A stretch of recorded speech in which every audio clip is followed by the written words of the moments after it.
Salut les hobbyistes, c'est John de Game of War Studio. Aujourd'hui sur la chaîne, un unboxing Start Collecting Flash Hitter Courts pour vous montrer un petit peu de quoi il retourne et comment sont faits les Start Collecting. C'est parti. Alors je vais pas faire tous les unboxings de tous les Start Collecting que produisent Game Workshop. Là l'idée c'est de vous montrer un Start Collecting, notamment le Flash Hitter Courts, pour vous montrer comment c'est fait et ce que vous allez trouver dans un Start Collecting de manière générale.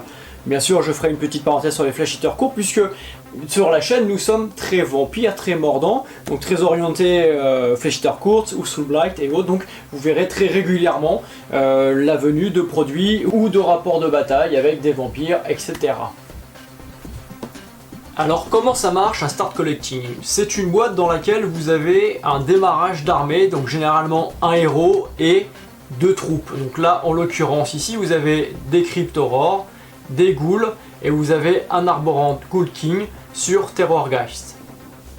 Mais pas seulement. Pourquoi? Parce que à l'intérieur de cette boîte là vous avez toutes les options vous permettant de monter l'intégralité des options des boîtes individuelles. C'est-à-dire que vous pouvez par exemple à partir de cette boîte là monter un Terrorgeist tout seul, un Arborant Ghoul King donc en Terrorgeist, donc celui qui est sur la boîte de base, d'accord, ou un dragon zombie tout seul par exemple, et l'Arborant Ghoul King tout seul. C'est tout l'intérêt de ce type de boîte, c'est que vous avez pour le prix souvent moins cher de la boîte même, par exemple de l'Arborant Ghoul King sur le Terrorgeist, quelque chose d'aussi complet et donc qui vous permet de monter toutes les options que vous voulez.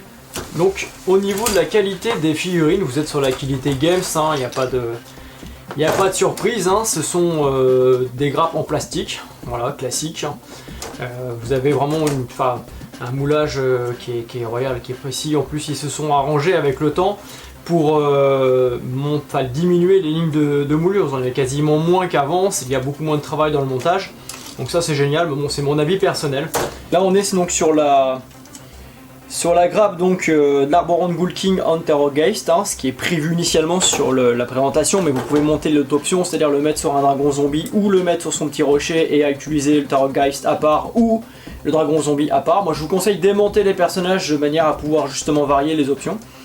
Vous voyez la grappe, les deux grappes, vous avez toutes les options dans le Start Collecting, donc c'est comme si vous achetez la boîte séparée du roi sur son dragon zombie.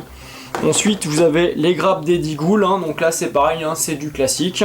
Et pour finir les grappes des Flayers que vous avez ici, que vous pouvez monter soit donc en Cryptoror, soit en Crypt Flayer, donc ce qui vous permet de moduler les options au choix.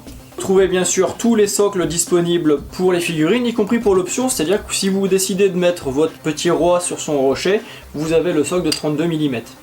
Vous retrouvez à l'intérieur bien sûr les notices, ici pour Cryptoror ou Crypt Flayers.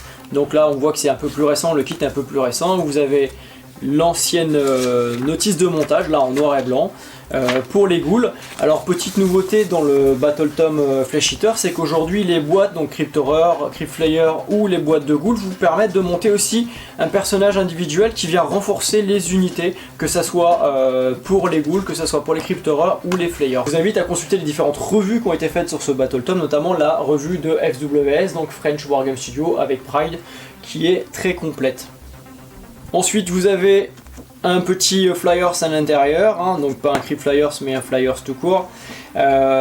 Next Steps, donc les prochains pas de ce que vous pouvez ajouter dans votre armée pour donc faire grandir votre armée en points. Et justement au dos de cette feuille vous avez un bataillon qui correspond au Start Collecting avec des aptitudes spécifiques. Vous l'avez donc écrit en anglais, en français et en espagnol. Voilà, et donc par exemple ici, ce bataillon, on vous dit, il est composé d'un Ghoul King sur le Terrorgeist, d'une unité de Cryptoror et d'une unité de Crypt Ghoul. D'accord, donc c'est ici, d'ailleurs ça fait très Hollow Moon, pareil, il y a une allégeance particulière, une cour particulière qui est présente dans le livre.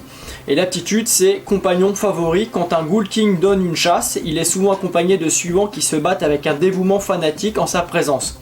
À la phase de combat, ajoutez 1 la caractéristique Attacks de toutes les armes de mêlée qu'utilisent les figurines de leur Royal Hunt à 10 pouces ou moins de leur Ghoul King.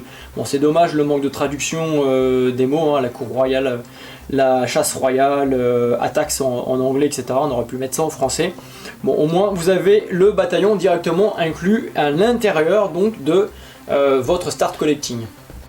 Voilà, donc revue sommaire de ce que contient un Start Collecting. L'idée c'est de vous montrer globalement, outre le fait que ce soit un flash hitter que je vais développer davantage par la suite, l'intérêt de celui-ci, c'est de vous montrer comment sont faits les Start Collecting. Vous avez systématiquement un héros pouvant être monté avec plusieurs options et au moins 2 troupes de base à l'intérieur. Ce qui vous permet de démarrer une armée. Ça tourne généralement autour de 500 points. Alors celui-ci, pour être précis, dans la configuration montrée ici, donc avec le Ghoul King sur Terrorgeist, les 10 ghouls donc, et les 3 Cryptoreurs, on est à 650 points au moment où je fais cette revue, hein, donc sur la mage en fait de juillet 2020.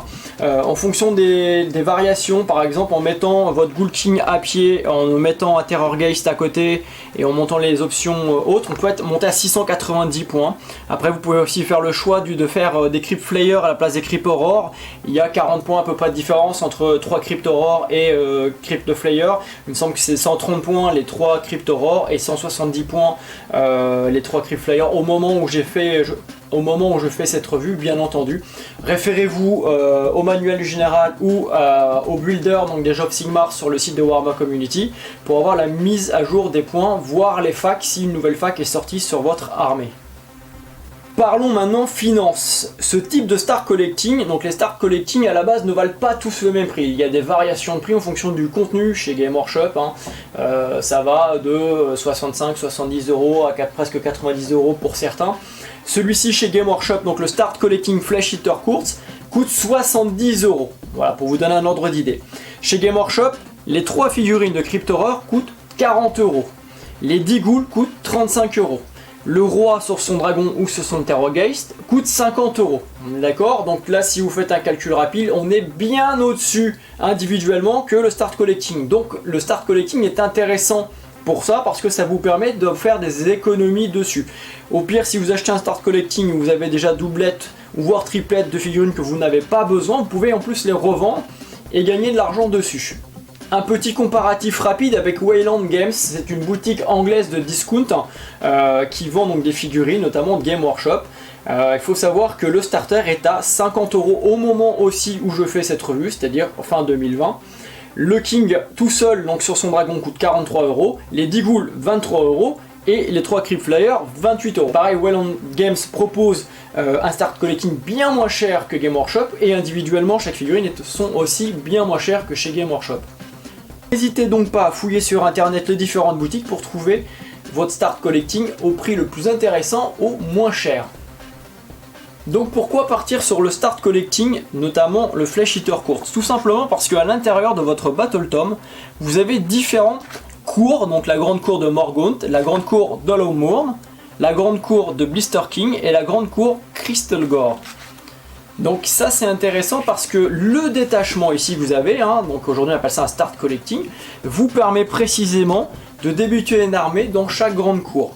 En avoir un c'est très bien, ça vous permet de jouer dans les alentours de 500 points, on a dit 650 points à peu près au moment où je fais cette revue.